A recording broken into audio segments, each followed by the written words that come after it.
Assalamualaikum warahmatullahi wabarakatuh. Pada video kali ini kita akan mengangkat tema takdir dan doa. Dan tema ini kita timbul pertanyaan, apa guna doa kalau takdir manusia itu sudah ditentukan? Jadi sebagai seorang muslim yang tentunya sudah memaklumi bahwa segala sesuatu yang terjadi di dalam kehidupan manusia ini itu merupakan ketentuan dari Allah Subhanahu wa taala. Allah Subhanahu wa taala itu Maha berkuasa untuk mengatur perjalanan hidup manusia itu, mulai dari dia lahir hingga manusia itu mati. Ketentuan Allah dalam bahasa agama itu disebut dengan qada dan qadar. Ini qada adalah ketentuan Allah yang tertulis di Lauhul Mahfuz, sedangkan qadar merupakan peristiwa yang terjadi sesuai dengan apa yang tertulis dalam qada itu. Oke, sebelum menjawab pertanyaan tentang fungsi doa, kita terlebih dahulu harus memahami apa itu qada. Takdir yang tetap dan yang bisa berubah. Ketentuan Allah itu qada, terbagi menjadi dua macam. Yang pertama ada qada mubram, yaitu ketentuan mutlak dari Allah Subhanahu wa taala yang tidak bisa berubah dan pastinya berlaku. Manusia itu sendiri tidak diberi peran untuk menolak serta mewujudkannya.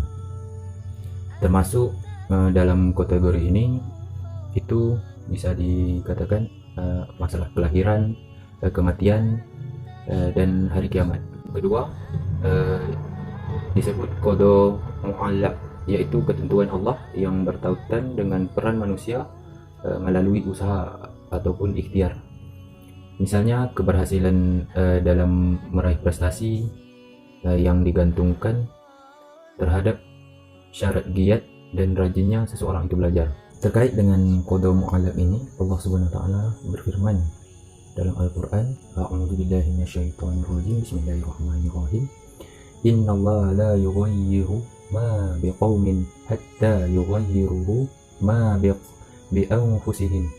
Wa idza aradallahu biqaumin su'an fala maradda lahu wa ma lahum min dunihi min wali. Artinya, sesungguhnya Allah tidak akan mengubah keadaan suatu kaum sebelum mereka mengubah keadaan diri mereka sendiri. Dan apabila Allah menghendaki keburukan terhadap suatu kaum, maka tak ada yang dapat menolaknya dan tidak ada pelindung bagi mereka selain Dia. Quran Surah Ar-Ra'd. Berdasarkan klasifikasi qada di atas, dapat dipahami bahwa qada mu'allaq dapat berubah sesuai dengan ikhtiar manusia.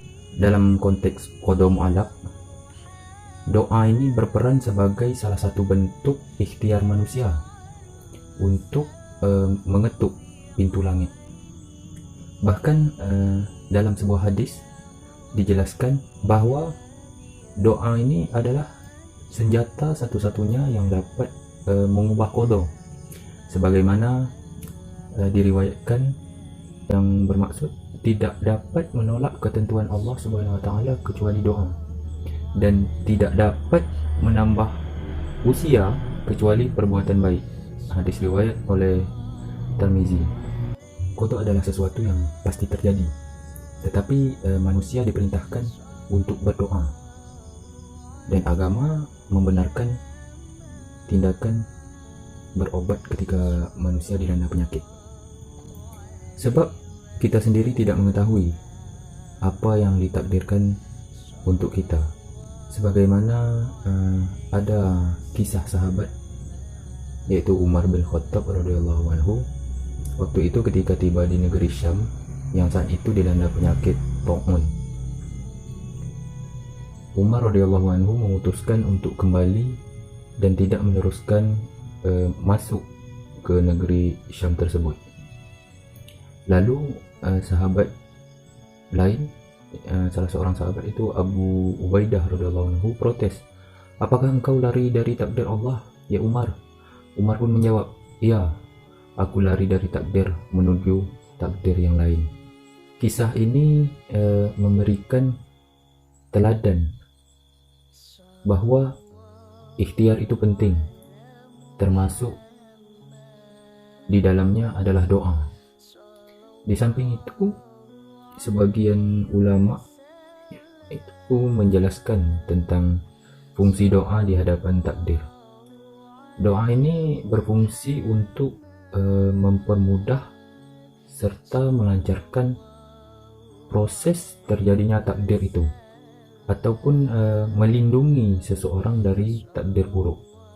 Dalam suatu riwayat, sahabat Abu Sa'id Al-Khudri radhiyallahu anhu, Rasulullah SAW pernah bersabda bahwa tidaklah seseorang muslim berdoa hal yang baik kecuali Allah Subhanahu wa taala akan memberikan salah satu dari 3 hal tersebut, yang Allah akan mengabulkan doa dengan segera atau menangguhkannya di akhirat nanti, atau menggantikannya dengan mencegahnya dari musibah yang serupa. Hadis riwayat Ahmad. Imam Al-Ghazali mengatakan bahwa doa bagaikan baju besi yang menjadi penyebab seseorang terhindar dari luka yang disebabkan tusukan anak panah, sebagaimana air menjadi penyebab tumbuh dan suburnya tanaman. Bahkan Rasulullah SAW memerintahkan untuk berdoa walaupun untuk hal-hal yang remeh. Beliau bersabda, "Hendaklah salah seorang dari kalian berdoa kepada Tuhannya untuk seluruh hajatnya, bahkan sampai doa ketika tali sendalnya putus." Hadis riwayat Tirmizi. Kalau doa yang remeh seperti saat sandal putus saja diperintahkan, apatah lagi doa-doa untuk hajat yang besar. Jadi doa itu adalah perintah Allah Subhanahu wa taala sebagai bentuk penghambaan kita kepadanya. Meskipun takdir kita telah ditentukan, bukan berarti kita tidak perlu berdoa. Karena ada 2 jenis qada. Yang pertama yang tidak bisa diubah, seperti kelahiran dan kematian. Kedua yang bisa diubah dengan ikhtiar manusia. Yang kedua ini seperti hal yang sakit yang bisa dicegah dengan berobat. Doa dapat berfungsi sebagai pengubah dari satu qada ke qada yang lain. Sebagaimana Rasulullah SAW bersabda bahwa tidak ada yang dapat menolak ketentuan Allah kecuali doa. Selain itu, pada prinsipnya doa adalah perintah Allah kepada hambanya, sehingga berdoa adalah sebuah ibadah dan perwujudan dari memenuhi perintah Allah Subhanahu wa taala. Semoga kita tidak menjadi hambanya yang sombong dengan meninggalkan doa dan terus menjadi hamba yang merasa membutuhkan Allah Subhanahu wa taala sebagai tempat bersandar. Amin ya rabbal alamin. Demikian, wassalamualaikum warahmatullahi wabarakatuh.